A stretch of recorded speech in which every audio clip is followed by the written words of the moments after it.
Hello, welcome to the Rectory. I thought I'd jump on here and just do a short video about some different resources which people might find helpful as we enter into the season of Advent from this coming Sunday. A few things which I'm going to be using which you may find helpful. Maybe you've got your own things you want to suggest, but some things that I'm going to be looking at and reading this year. The first of these is this book, Beginning and Endings by Maggie Dawn. It's a few years old now, but has a different appointed reading for each day from Advent and then over Christmas and all the way through to Epiphany. It's a really good book. She's a very good theologian, very thoughtful in what she writes about, but is also very accessible for anyone, so you don't have to have lots of grounding in the Bible or theology or anything like that to read it. So I commend that one to you. I think that's one that I'm going to be particularly looking at this year.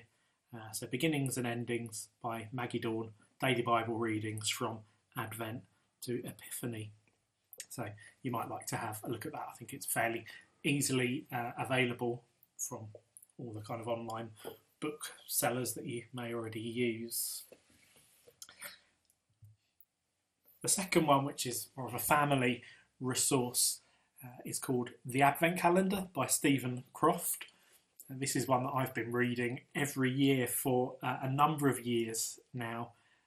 It's one that our family have fallen in love with. I was doing it long before the children were sort of old enough really to read along with it, just because I really enjoy stories.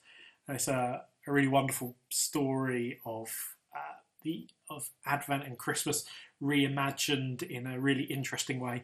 I like it because it's sort of set in my hometown of Enfield, and that gets referenced at various points. It's a really good one if you want something to read along with children or grandchildren. I commend this one to you. I find it really engaging, and our children, who are 9 and 13, both enjoy it and have done for a few years.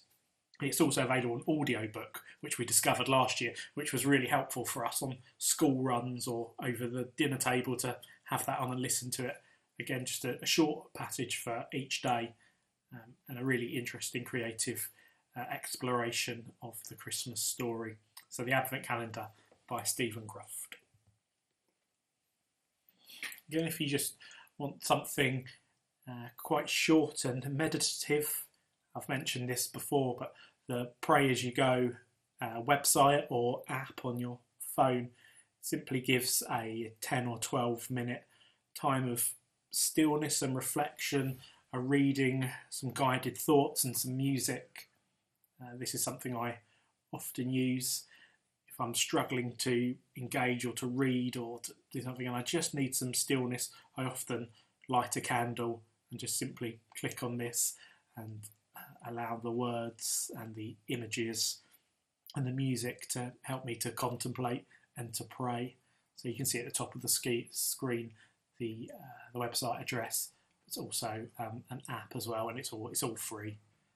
You can see this week's readings with the first Sunday of Advent coming up on the 29th. So if you want something different to have a look at, perhaps you might like to have a look at that.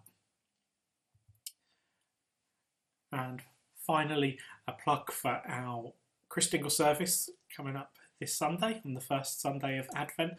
These are the bags which are on screen now and also all over my study at the moment, quarantined before they go up to church.